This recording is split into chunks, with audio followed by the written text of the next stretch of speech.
Yo'q. Qaysi san'atkor kelasiz to'yingizga? Zafarbek. Zafarbek Qurbonboyev. Tabriklaymiz bayramlar bilan. Oxirgi vaqtda kimni qo'shiqlarini eshitibsiz? Ikramboy, bugun konserti uchun keldi. Oxirgi vaqtda kimni qo'shiqlarini eshitibsizlar? Qaysi san'atkor? Munisa Rizayeva. Sen kayfiyatlar zo'rmi? Oxirgi vaqtda kimlarni qo'shiqini eshitibsiz? Eshitgan xolos. Buni asaydi. Bolalaringiz to'yi bo'lsa qaysi san'atkor yetkazasiz? Ag'abek Sobirov. Ag'abek Sobirov, qaysi san'atkor eshitibsiz oxirgi vaqtda?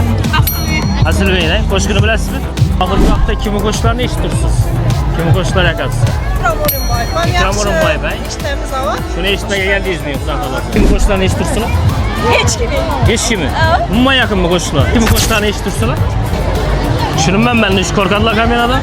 Qaysi san'atkor yaxshi ko'rasizlar? Qaysi hofiz to'ylaringizda kelib xizmat etishini xohlaysiz? Bunyod Sodiqov. Siz?